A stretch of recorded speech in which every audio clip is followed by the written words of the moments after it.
Good evening and welcome back to another episode of Getaway Day. This is episode 21. I am Mason. That's backwards today. He is Gautham. How are you doing today, Gowie?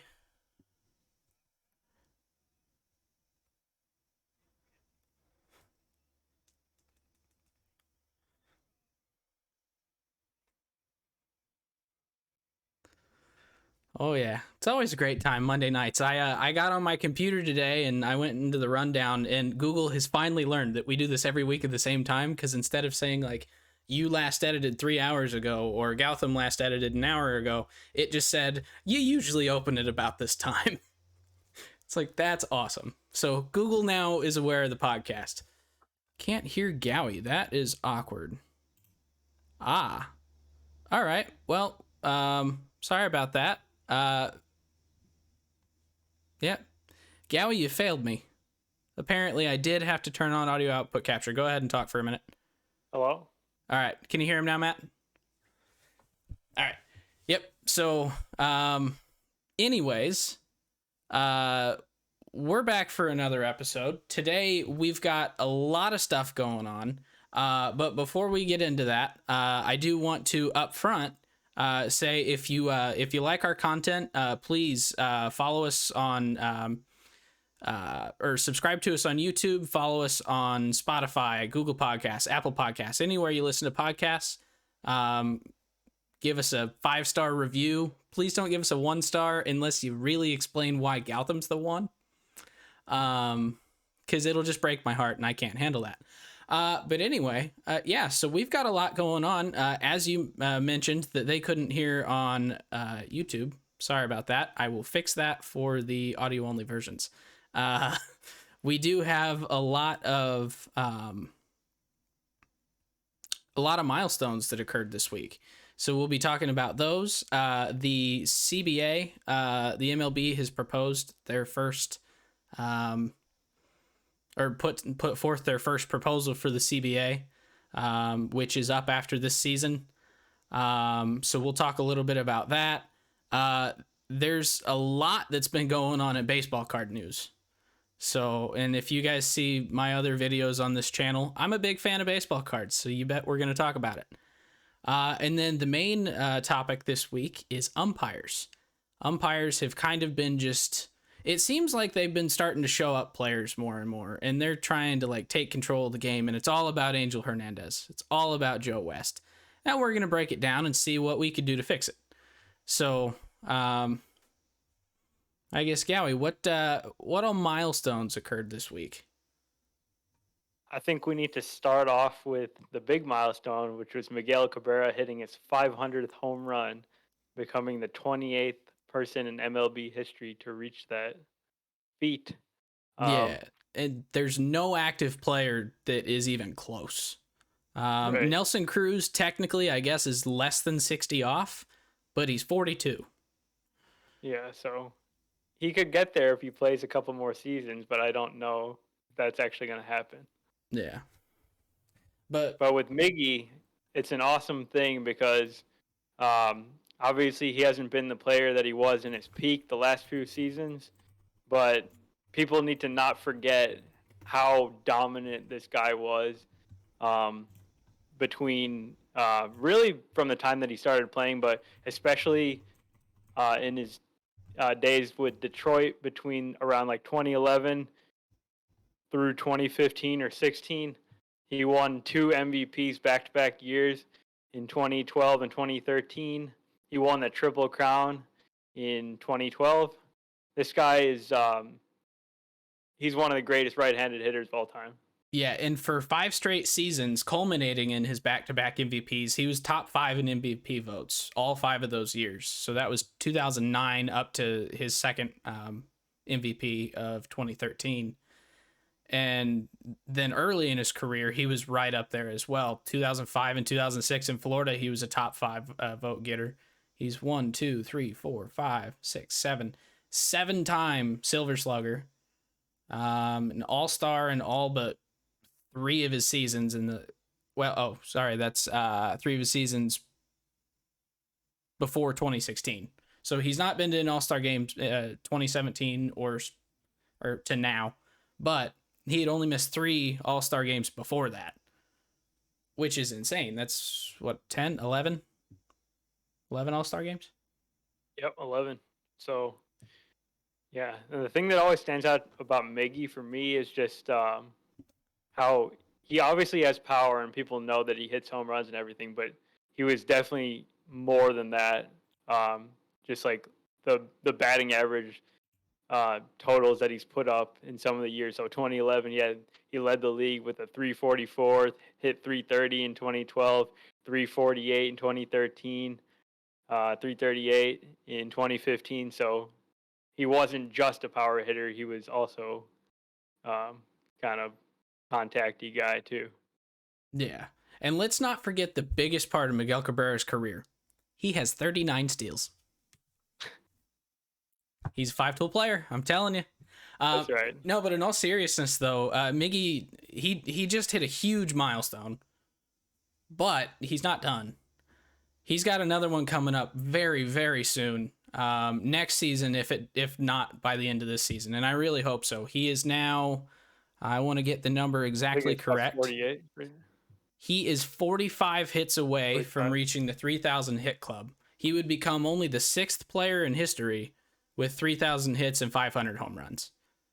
So he is about to make even more history. And I think over the last, what did I say, 2016 was his last All-Star game?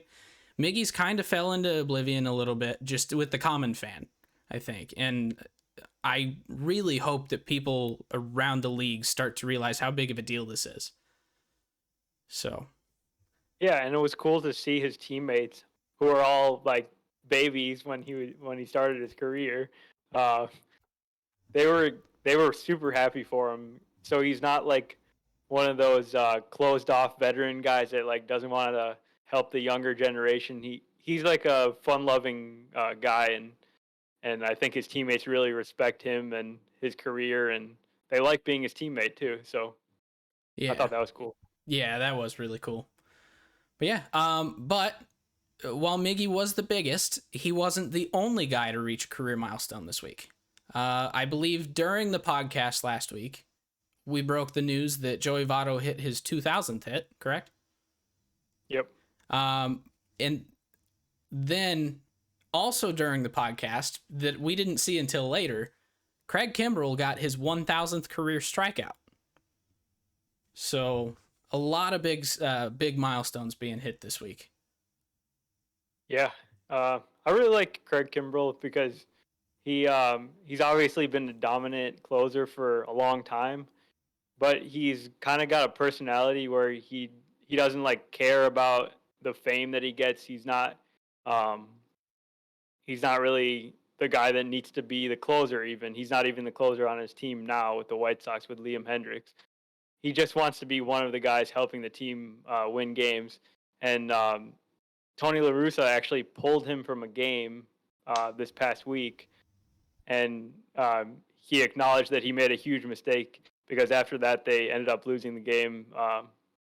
Probably should have left Kimbrel in, and Kimbrel could have been upset about it. And he says, "I'm just I'm ready on and just get to the next game." So yeah, and it's. I mean, Craig Kimbrell's never played for the Cardinals, so like I haven't got to see him on like a daily basis and see him as intimately as you have in his tenure with the Cubs. But he's one of those guys that you always respect. Just seeing him, just in the different clubhouses he's been in, he manages to always be on winning teams, and I think part of that is because of how much he gets paid. Only winning teams are going to want to shell out that much for a closer, because if you're not winning, you don't need a closer. But at the same time, I do think he has a lot to do with the fact that these teams are so good. Because, I mean, the Braves were dominant in the early part of his career. And then he went to, or was it Boston, then Atlanta, then back to Boston, then Chicago? He started his career with the Braves. Okay, so, yeah. But, no, he's just been crazy good his entire career. And so it's you respect him a lot for just the way that he pitches. And then you hear anecdotes about he's just kind of there. He likes throwing the ball really fast. Yeah, he's just a dude. He likes to pitch, and he's really good at it. I'm guessing him and Chafin got along really well. Oh, yeah, for sure. Yeah. Let's see what else happened this week. Well, we talked about some really good stuff. What do you say we get the I would say the elephant out of the room, but it's really only about this big. The Orioles are on an 18-game losing streak. They managed to push off the losing streak for a day by having an off day today. You can't lose if you don't way play. they cannot lose. Yeah, man, it's been just absolutely brutal this streak. So now they're on pace for 112 losses after losing 115 in 2018, 108 in 2019. The only reason they didn't lose 100 games last year is because there weren't 100 games played. So the Orioles did make some moves today, which isn't going to help them be good, but you never know. It might help them do something. So they optioned Richie Martin back down. They claimed Connor Green off waivers from the Dodgers. They DFA'd Michael Franco. They called up Jahmai Jones from AAA. And then Connor Green that they claimed got optioned to AAA. So I guess they're at least making moves. They're always making moves, but I don't see the end anywhere in sight. It makes me slightly ill to just think about the Orioles and their rebuild. It just doesn't seem like it's getting anywhere. Despite them having a really highly ranked farm system, I still don't see where they're like. If I squint very close and just try to see a path forward, I can see got Grayson Rodriguez, really good starting pitcher coming soon. Adley Rutschman, probably going to be an amazing catcher. But beyond that, where are the pieces? Cedric Mullins is a nice player, but And I don't know. If Mountcastle does what they think he's going to do, he'll be a good piece as well, but what do they have after that? So I just noticed this on their transaction wire here. You know Zach Birdie that we were talking about earlier today? Yeah. Apparently, he was DFA'd and claimed, or DFA'd by the White Sox and claimed by the Orioles on the 18th. So yeah, they got to keep taking chances on guys, but I just hate the fact that the Orioles were once again not constructed this year to be competitive at all. That's a big problem in the game that we have, that they can just go year after year after year and not have any real repercussions for being the worst team in the league. Yeah, and there's now starting to be a lot of articles going around. I can't remember who exactly was writing them off the top of my head, but they're popping up all over my Twitter about just all the sports writers from The Athletic and not USA Today. Bob Nightingale didn't do one, but just talking about like there needs to be a change to basically force teams to be competitive. There's no way that this should be happening when the Orioles go on an 18-game losing streak. They're bad. They shouldn't be that bad. They haven't won their 40th game yet. They're 38 and 85, I believe, is their record as of today.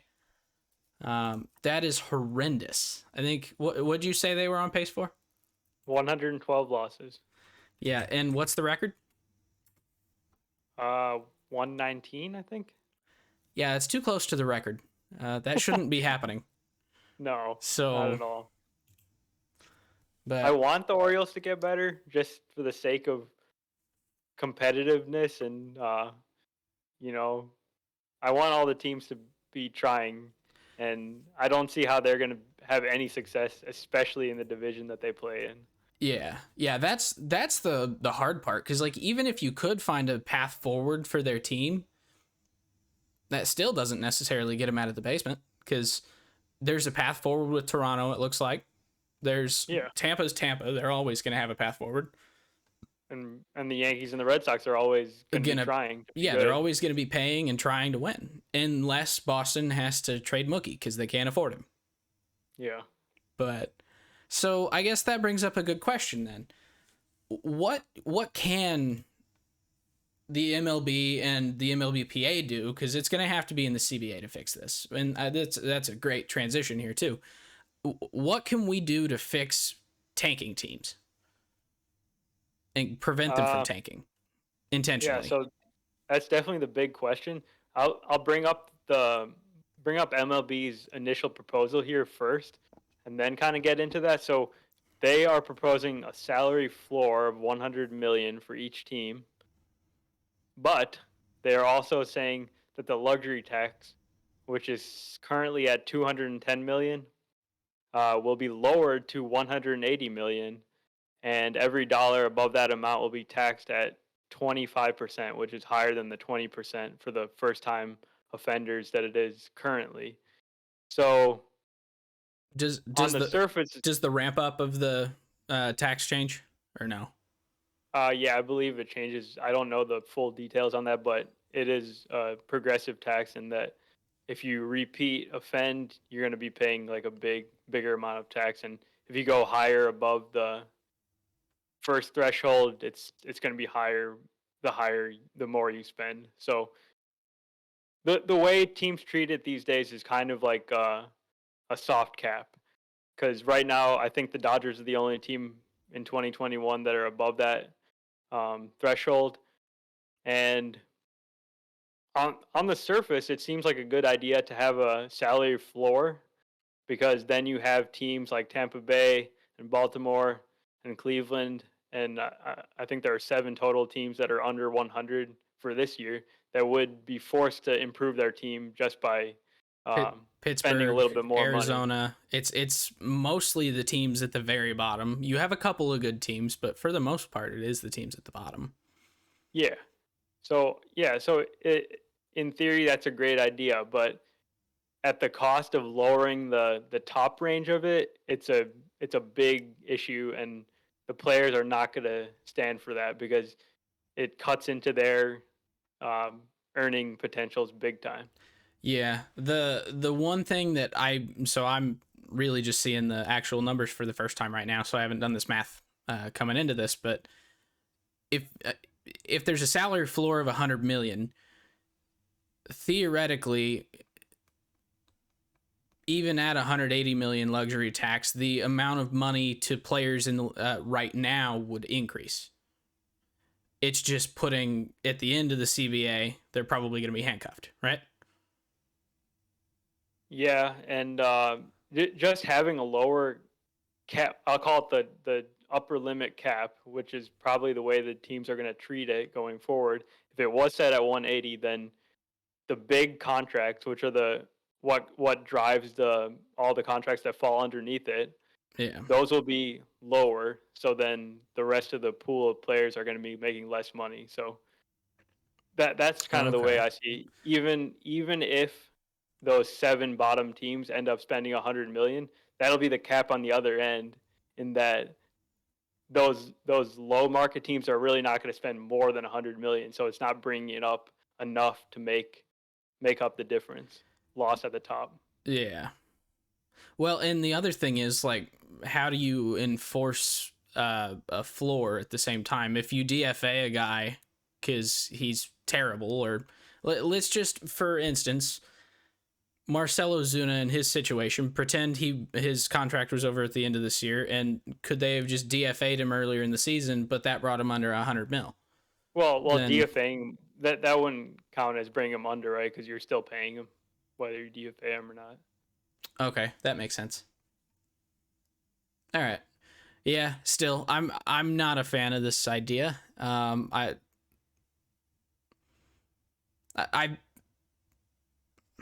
I don't know. There's a lot of different pieces to think about, but with that, like, I still like the idea of a salary floor. Hell, even if you put a salary floor at 50 million, that's going to increase the payrolls of like 8 or 9 teams. Yeah, So for sure. they might not need to go as extreme as 100 if they can leave the luxury tax where it's at or raise it. But Here, I got a quick trivia question for you. So, all right. how many times do you think the Rays have spent over 100 million, Over or 100 have million? or have they? They've been around since 93 or 98. 93, I believe. I'm guessing they've never been over. 2 times actually. Really? So, Was one of them because of a Longo contract? yeah, I think that was around the time that happened. So, the reason I bring that up is because in 2017, when they had the last CBA, they implemented like even revenue sharing between all the teams. So basically, 48% of the local revenues made by all the teams were shared evenly between all 30 teams. So 3.33% to each team. So then at that point, the lower revenue teams like the Rays kind of figured, hey, we don't really need to pull our weight here because we're going to be making all the money from the Yankees and the Cubs and the Red Sox, no matter what we spend. So the incentive to spend more money has gone down. So in recent years, we've seen the Rays continuing to shrink their payroll because they're still going to be making money. Their owner is like more than happy to be making what he makes, and it doesn't matter if he spends any more on payroll. Yeah, and in fact, he does better off if he reduces payroll because they don't draw enough fans to the Trop to make enough money, right, on their own. So so is that what with that kind of structure in place, is that what Cleveland does too? Yeah, that's exactly what Cleveland does, and even they had a payroll over 100 million all the way up till 2019. From I think 2013 through 2019, they were above 100 million. Since then, yeah, they don't care and anymore. There's a couple other teams that were always kind of like that. I don't know what the Reds payroll is like this year. I think their payroll is actually up. I think it's probably their payroll is the 120. highest it's ever been, actually. Yeah, It's like 120. something like that. Yeah. Yeah, but I don't know. It's crazy just looking at well, even looking at the big teams that can spend all the money. Like, there's only one team that is willing to just say screw the luxury tax, even, and that's the Dodgers. Like, the Dodgers are theoretically being punished the hardest out of anybody in the league for having a payroll that high because they don't get revenue sharing. They get the luxury tax. They've been over the luxury tax for what seems like 800 years. Because they've got what, a $300 million payroll, and the luxury tax is at 210. Yeah, it's they play a lot of tax on that, but they figure Yeah. they can make it all up. Well, and they can. And so they're living proof that the luxury tax means nothing, especially to Well, it teams. means something to all the owners. That's the thing. Well, clearly not to Magic Johnson. Yeah, but Steinbrenner's got that much money. He'd be fine. yeah, in my opinion, though, I think getting rid of the luxury tax is the way to go. Just got to Agreed. have full free market effects, and just let things play out like that. I don't. Yeah, it would be the only way to encourage the lower level teams to spend money in a competitive manner. Because you could force someone to pay 100 million payroll, but that doesn't mean that they're going to be paying it to good players necessarily. They're going to try, that's a great point. But they're not necessarily going to do it. They're going to be like, well, crap, these are the guys we got. We got to get up another 3 mil. Hey, Mike Zunino. Yeah, it's your pay raise day. Like some mid not tier kind of guys to trash Mike get... Zunino. Yeah, no, but the idea is that you're giving a kind of mid tier, not a star level player more money than they're actually worth, just so you can get to that level. While at the same time, you have 7 years of control with a player that they have to go through arbitration that they don't get what they're worth. So maybe it's something that you have to change arbitration entirely. Yeah. I hope some big changes are afoot, but I'm a little concerned after seeing this proposal because it makes me think that the owners, they don't really care about making things better. They're still really just concerned about what goes into their pockets. Yeah, which for a minute, I thought Steve Cohen was going to be really good for making some changes based on the things that he was saying up front about, I really don't care. I make billions of dollars over here doing this. I just want to win a championship because I love the Mets. It's like, awesome. That's the sort of enthusiasm we need. We need a Mark Cuban in this league. Turns out he's just like everyone else, and he's showed that a couple of times now. And he's pretty active on Twitter, and not necessarily in a good way. Yep. So he's going to get the owners in a lot of trouble. And it's going to pay off for the players, I think, him being that active on Twitter. It is going to help in a lot of arbitration cases.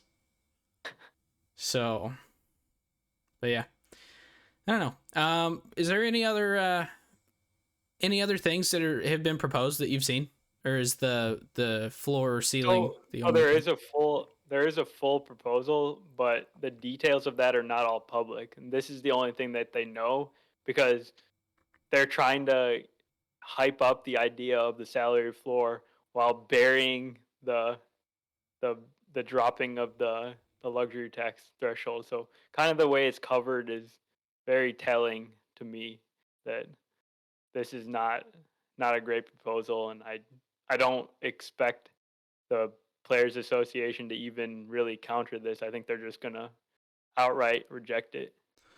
Yeah. So I'm curious. So with everything that happened in the last offseason regarding minor leagues, and then now this proposal that's looking awfully favorable to the ownership, what are they going to do about the minor league pay that was at one point in time a priority of the MLBPA? Granted, the MLBPA doesn't represent minor league players. It represents major league players.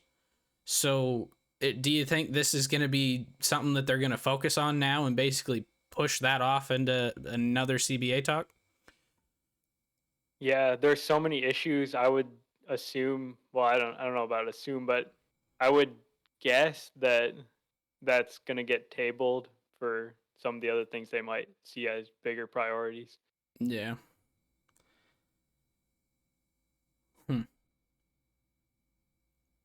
Well, the CBA is depressing. Very. And that's all we're going to hear about after what is it? January right after the playoffs. Really. Is it right after the playoffs, or is it January 1st? December 1st. Okay, so basically for the first, so winter meetings are going to be so boring because they're not going to happen. Yeah, because no teams are going to be willing to make their decisions before the new CBA comes out. So yeah, it's going to be a slow off season.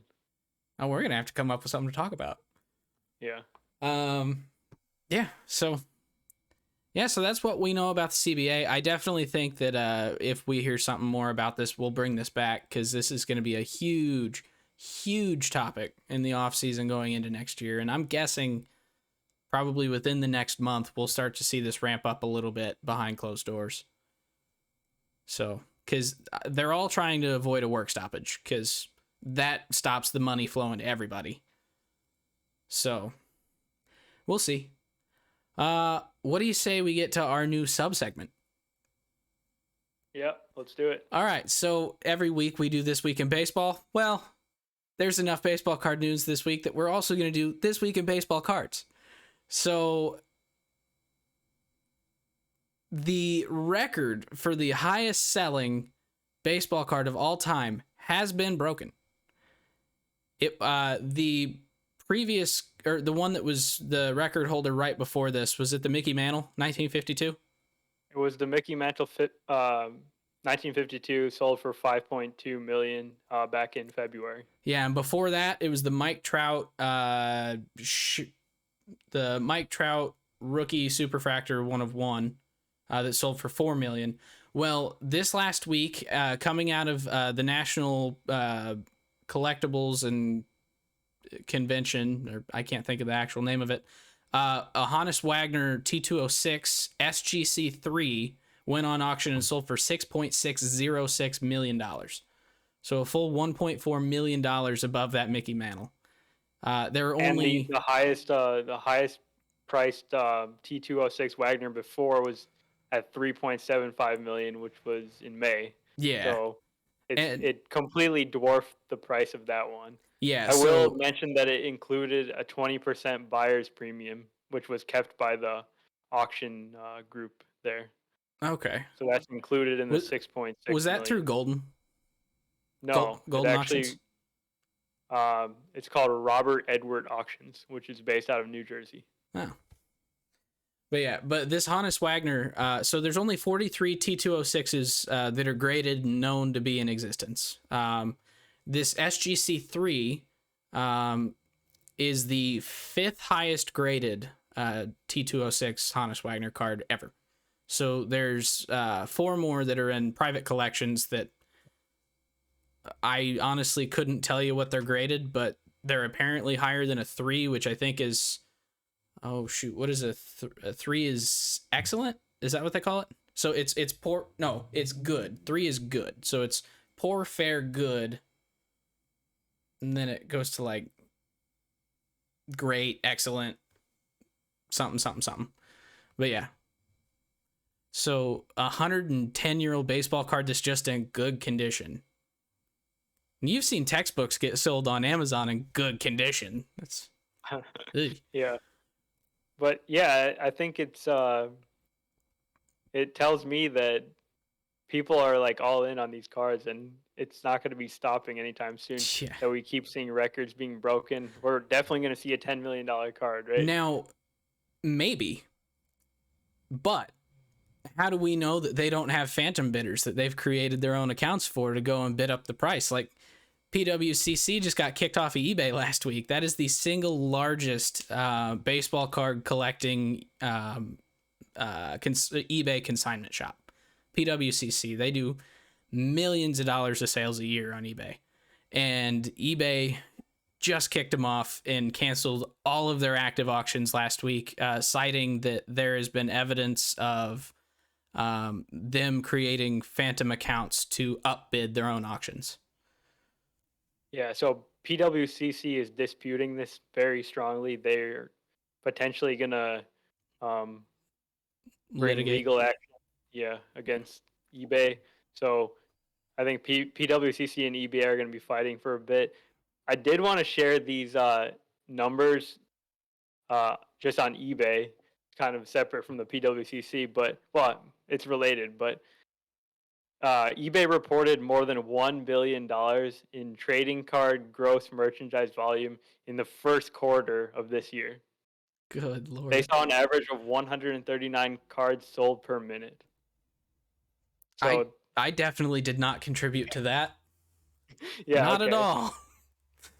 Yeah, so it's things are going crazy in the card market, but with PWCC out of the picture on eBay, what's going to happen with all those cards that were about to be sold coming from the vault, and the ones that were like already kind of selling there? That's a great question. I think they're going to have to start finding other consignment shops. I imagine this is going to be great for ComC. I think Golden Auctions might actually do some consignment on eBay. I'm not 100% certain there. There's going to be other shops that pick up the work, basically. And PWCC is planning to launch their own site actually in the next couple of months. They don't already have one? A lot of the other consignment shops do, and then they just also post on eBay. I think they've only been through eBay, so now they're doing their own thing. Yeah, so that could, if people really like PWCC and they buy from them a lot, they may actually leave eBay. But I think eBay's kind of got the market cornered on it still. I don't think PWCC spinning off is going to do much of a dent to eBay's revenue. So, I don't know. The other thing that is kind of bringing into question, like what's going to happen with the hobby, is not even about the sales necessarily, but the MLB, the MLBPA, the NBAPA, is that what they call it? Yeah, and NBPA. NBPA and the NBA have all basically said they are not renewing their licenses with their current card companies. So the MLB is not renewing any licenses with Topps, so they can't use MLB logos or anything, kind of reminiscent to what baseball cards with Panini are like, except now both Panini and Topps are losing the MLBPA rights as well, so they can't even use players' names and likenesses. So basically what's happening is Major League Baseball, the National Basketball Association, and they're trying to bring the NFL into this, are starting a joint venture with Fanatics, who does basically all of the merchandising sales for all of those leagues. And they're bringing in the creator of StockX is the CEO, and they're going to start their own card company and basically corner the market and share all the profit. So we have no idea what's going to happen with that. But for baseball, that starts in 2026. So the 2025 season, actually, it might start in 2025. I'm not sure. But yeah, basically after 2025, Topps is out. We'll have something new. And in the meantime, is Topps going to start overproducing cards again and basically kill the market like happened in the late 80s, early 90s? Are they going to try and milk this cow for everything it's got? Are they going to get into this partnership deal? Oh, maybe they will, and they'll split revenue and keep the Topps line going, because it's been 70 years with baseball. Yeah. So what do you think about Topps potentially going the route of just signing individual players and then doing it without a license? Because they can do that, correct? yeah, they can. I mean, that's kind of what Pete Rose has done. Granted, Pete Rose is no longer affiliated with the MLB, so he can do whatever he wants. But Nolan Ryan did it. I think you've got some of his cards. And a whole bunch of other individual players have gone and done it. And so they can sign contracts with these these places and create cards. But I don't foresee a world where the players associations would really allow too many players to do that, just because then it starts to encroach on the players association's revenue. So now the Cooperstown collection of all the retired guys, I have no idea if they're losing the rights to that. They may still keep those. So, because that's a separate entity on its own. Yeah. But, well, I still don't like the fact that it's just one company that gets the license. I liked it better when, there were multiple producers of the cards, like Upper Deck and Topps, back when I first started collecting. Yeah, back when, and even then it was only two, because I guess three. Upper Deck, and then Panini owned Panini owned Leaf, Donruss, I think Score. They owned like everything else, and then there was Upper Deck and there was Topps. Yeah, so at least there was some variety there. Yeah, and so back in 2013 or whatever, when Topps got the single rights, Panini lost everything that they had. But I don't know. I kind of wish that they would just open it back up to everyone. If you don't like the deal you gave them, come up with a better deal for the next one. Don't cut off the entire market of people, because it's going to turn off a lot of collectors, quite frankly. Because it's just a cash grab, is all it is. And how much confidence would you say you have in Fanatics being able to pull off cards if they do end up making their own cards and not getting it from Topps? Absolutely zero. Unless they hire away a lot of the artists and designers from these other companies, they start poaching the producers or the printers and everything, because they're not in-house printers. They outsource. And so that's why Topps has had a lot of issues in the last years, because with COVID, they had to get new suppliers to do a lot of their printing, and so it didn't really go over very well in some of the cases. So I think this move, if they don't bring in Panini or Topps, it's going to be catastrophic for the first couple of years at least. But, and I don't know, I say that they've got 4 years to figure it out. Maybe they'll figure it out, but we'll see. In the meantime, Fanatics definitely see the opportunity in going for all three major sports. So just wait. They'll try and get hockey away from Upper Deck soon. Right, and just for some reference on how Topps has been doing recently, they revised their full year earnings projection upwards by $90 million to a possible $850 million. And they had an IPO scheduled.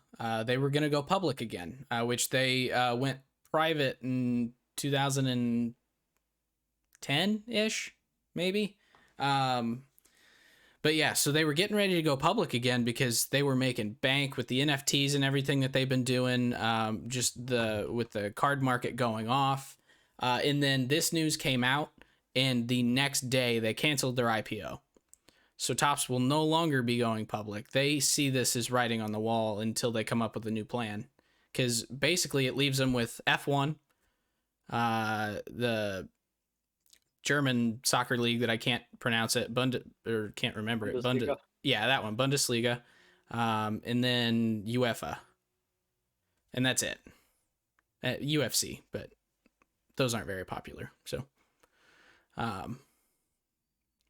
apologies if there's any UFC card fans that are listening to this. Not a knock on you guys, but I don't see them around much.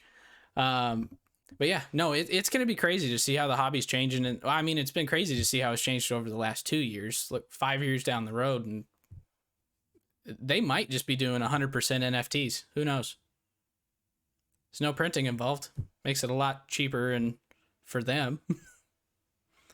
So, that's about all I got on baseball cards for today. That's a lot. There's a lot going on. But we shall switch over to the main topic today, which is umpires. Gowie, I'm going to let you introduce this topic. Okay.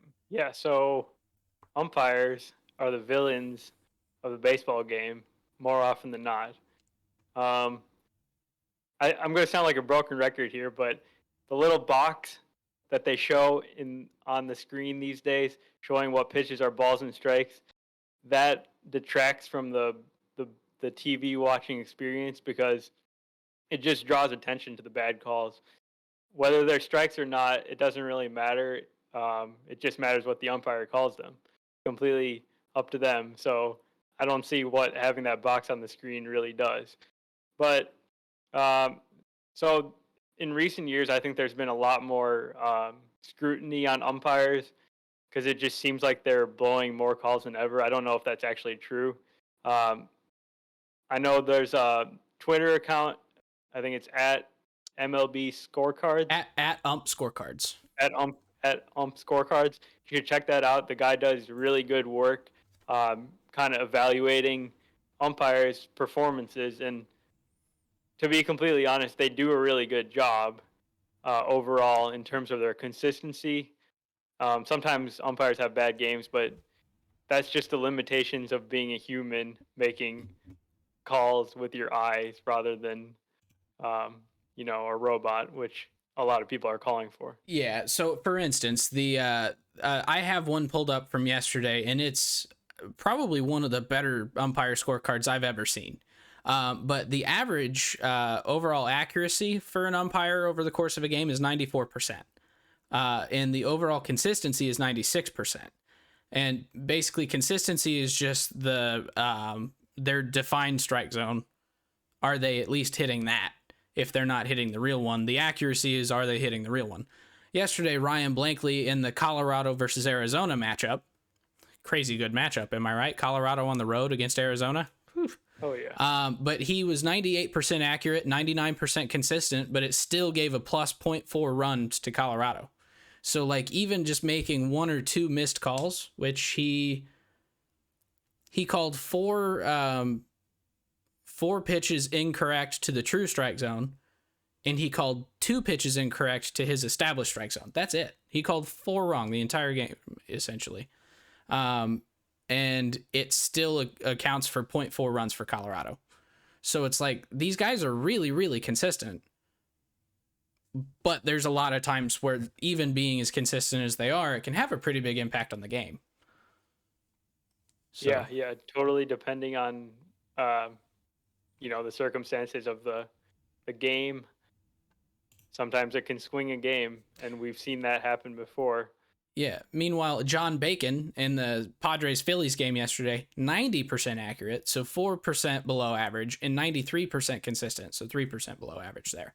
So that was a pretty bad game for an umpire, and it was 0.66 runs for Philly, and was the overall favor there. But yeah, I highly suggest giving Ump Scorecard's Twitter account a look. It's really interesting to watch. So.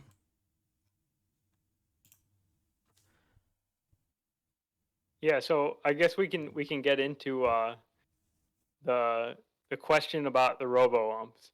Do we want the robo umps? And what would happen when that comes, because I feel like it's coming whether we want it or not. It's just a matter of when.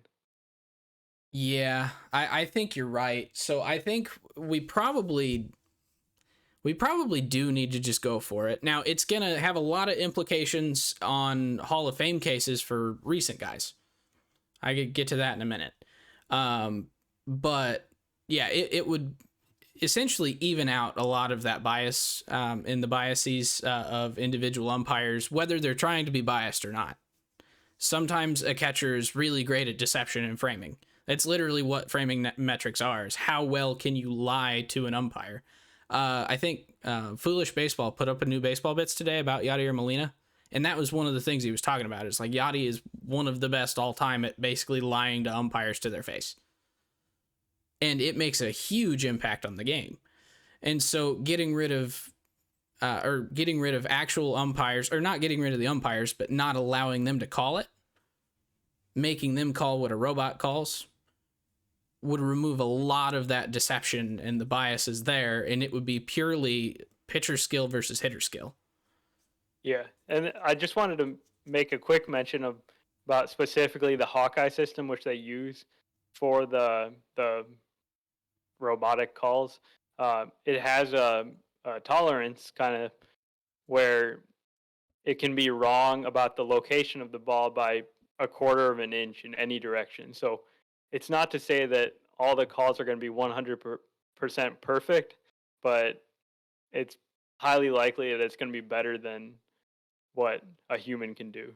Yeah, because you won't have any balls that are 3 balls off the plate that are being called for a strike. Yeah, a slider that's literally a foot off. Important. Yeah. Yeah. But yeah, so I think they're going to come around. It does basically impact some of the Hall of Fame discussions on guys like Yachty and Buster Posey and some of these guys that have played in the entire era of like, we actually recognize pitch framing is important to the game right now.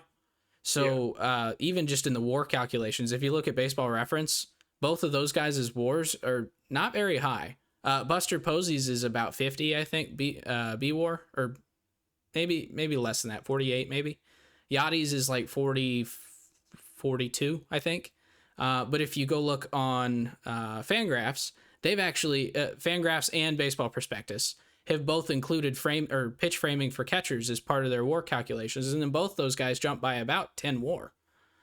So it has a huge impact, and whenever you're looking at numbers in Hall of Fame cases, that plays a big role in a lot of people's minds, is those numbers that are supposed to analyze how good a player truly is. So, and then continuing on the topic of catchers there, I wonder if it'll change what teams are looking for when they scout catchers. So that doesn't really become a thing that you're looking for anymore. You don't need to evaluate a catcher's pitch framing anymore. And then things like I guess like blocking becomes more important. Blocking, pop time, and hitting. And then hitting becomes much more important, I would say. And you'll see a lot more offense first catchers because you don't need a guy to necessarily be a good framer at all. Yeah. Anymore. It'll probably bring the average WRC plus of catchers back to 100. Because right now, I think for catchers, it's 90 is the average. Throughout history, we've had defense first catchers that really can't hit, and they're only there because they do such a great job behind the plate. James McCann, Russell Martin. There's a lot better examples than that because those guys actually were able Jose to Molina? hit. Yeah. Jose Molina. Got one. But yeah, and then what do you think about from like the pitching side? What do you think that this would do to pitchers? I don't know. I think it's going to encourage pitchers to cheat more again. I can tell you that because they're going to need the control because they're not going to be getting the John Lester 6 inches off the plate call just because it's John Lester, because that does happen. There's some pitchers that, because of who they are, probably get a few more calls than they deserve. So you're going to see guys going less far in games. you're going to be seeing a lot more balls in play, because with the strike zone being, if Joey Votto knows it's a strike, it's a strike. Well, now you're going to be able to have these guys that can kind of fine tune their eye for what's actually a strike. So I think you'll see a lot more hits, which is going to be to the detriment of pitchers. More hits means probably more extra base hits, which means you're going to see more offense, in my opinion, with this. So, yeah, I think it's just going to continue the offensive first approach that MLB has been going towards the last few years, this year being the exception. So, yeah, I don't know. I wonder if they give it a shot. Probably they should give it a shot in the minor leagues and just see how that goes first. yeah, were they doing it at like the Arizona Fall League? I think maybe they did it there. Didn't they do it in the Atlantic League, the independent league? They did, but I thought they liked it, so they moved it to something else, like maybe the DSL or rookie ball or something. Yeah. So, but I don't know. We have the technology. We could easily do it. Hell, it's already installed. Yeah. But I think the calibration on it is a little bit weird though, because you have to calibrate it to vertically to individual players. So as they come up to the plate, you have to recalibrate it. So if the dude in the booth is wrong, he could be screwing over Aaron Judge. So you're telling me Jose Altuve is gonna say that he's 5'2", like he actually probably is? Probably. Instead of although whatever he listed at. I don't think they do it based on just their height. I think they actually like. I saw a documentary or something on the Atlantic League using it, and it's like literally they have what looks like the pitch tracks on like game day if you go to MLB's website, and they basically just drag the bar up and down at the top and bottom to match their shoulders and their knees. Okay. So yeah, so if that guy screws up, Aaron Judge's strike zone is going to be like this big, and Jose Altuve's is going to be Aaron Judge sized. Yeah. So I guess until we get robot umps, though, can we agree that the umps that we have now, some of them kind of really suck? Yeah, there's some really bad ones out there, and they kind of have a reputation, and it's true. Like Joe West. I'm not sure if he's the worst umpire, but he's actually the most well-liked umpire by the players. Oh. Which surprises me, but his zone is frustrating as a fan because it's so big. Yeah, and then you got Angel, not only does Angel screw up behind the plate, Angel calls people out at second when he's not even looking at second. He did that like 3 weeks ago. And he was wrong. He was wrong. It's like, oh my goodness. But yeah, so, but both of those guys have been around forever. Joe West is literally the longest tenured ump in Major League history, I think. Yeah, he just broke that record, right? Yeah, so should Major League Baseball start, like, I don't know, trying to get some newer, younger umps that maybe don't have to wear glasses 800 feet thick? Yeah, I mean, I think it's a slow process, and it has to do with their umpires union. So that's why these guys are so protected and can basically have their jobs for life. Because how many years has Joe West been doing this? Like it's a million years? I think it's like 50. Yeah, it's something. Because he started when he was 20. Absurd. He started when he was 22, I think. No one should be doing any job for that long. Definitely not umpiring. So, but these umpires, they really do go through a really rigorous process. They're in the minor leagues for sometimes, 7 to 10 years, and they won't necessarily ever make it to the major leagues. They basically have to be the best at every level to get the promotions. Yeah, Joe West has been umpiring for 45 years. Yeah, so it's he's kind of grandfathered in, but the newer umpires, there was the guy who had a really bad game again in the Cubs-Cardinals game. Yeah, that 31-year-old umpire. Yeah. Did he get sent to the minor leagues? Because that is a thing that can happen if you don't meet your kind of the required level of for being an umpire. They can send you down if you don't have your full-time status. And I know there's a probationary period where you can be sent down to the minors. If it still doesn't work out, you just completely lose your job there. So It's not Chad Fairchild, is it? no, I think it was Eric Bacchus, if I remember Oh, correctly. yeah, that's right. Let's see. Control F.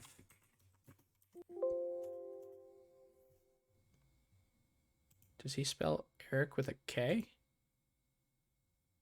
What in the world? Yeah, so I cannot find his bio on MLB's website, so I'm going to go with he is no longer a major league umpire. Ed Cox. Yeah, I don't know. But yeah, so like, sorry if you already said it. Like, what do they actually have to do to become umpire? Like, don't they have to go to like umpire school and then go through all the different levels of the system? So you start umpiring somewhere, then you eventually got to get into umpire school. You got to be one of the best umpires in umpire school to actually become a professional. And then once you become a professional, you have to go through each level of the minor leagues and excel at all those levels. And it can take 7 years as a professional before you make it to the major leagues. That's no guarantee either. So it's really difficult to become an umpire. And then everyone hates you. So I kind of feel bad for umpires, but it's my job to hate them as a fan, right? Yeah. Oh, I really thought this was gonna tell me if he got kicked back down. I finally found his profile here. He became an instructor at the Wendelstedt School. I assume that's Hunter Wendelstedt's umpiring school. I guess. Let's see.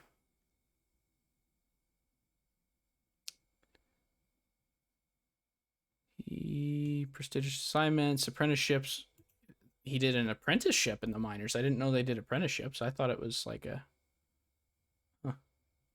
Yeah, I don't know. I can't find anything about him, but I haven't seen him ump in a very long time. So I'm gonna guess he's back down at AAA. But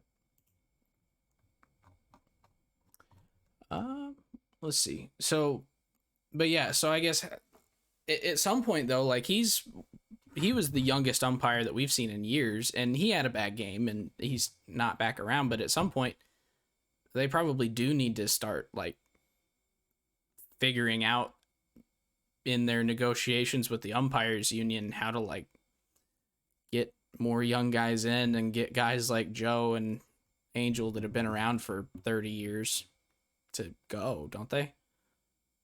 Yeah. They really should. I don't see it happening like that. And whether we like them or not, they are definitely characters, and they make things kind of interesting sometimes. Yeah, I'm just worried that like it's going to get to the point where all these guys are like 65, 70 plus. They're going to want to retire all at the same time, and then MLB's not going to have any umpires that are actually capable of umpiring a major league game, and it's going to be a whole replacement ref situation. Yeah, and things like that have happened in baseball too, where I think the umpires went on strike at one point, and they tried to replace them, and then that didn't work out at all. So it was exactly like that. Yeah. Well, I think we probably need to get that job in the commissioner's office, working alongside Ken Griffey Jr., and then we'll help with this situation. What do you think? Yeah. Yeah. So I guess the last thing that I kind of want to talk about before we end for the day is today's the umpire show. They can be really fun, and they can cause managers to also be really fun. What is the single best ejection that you have ever seen in your life? The one that comes to mind always for me is Lou Pinella in 2007. There was just a stolen base attempt by some Cubs guy, at third base. He gets called out. The third base coach there, Mike Quaddy, is like kind of arguing with the ump because the the the person, like the third baseman, dropped the ball, so he kind of did miss the call. But Lou comes storming out of the dugout and he just goes ballistic. He's doing his hat throws. He's kicking dirt on the umpire. He's kicking his hat. It was like an all-time great ejection. And then after that, the Cubs won like 7 games in a row. So I'm not sure if that had anything to do with that, but I like to think that it does. Yeah, my favorite one is actually not from the majors. It's a guy from the Mississippi Braves. His name was Phil Wellman, and I've got the story up here. So, because it's just, he did so much stuff in this ejection that you can't remember it all. You just have to go watch it.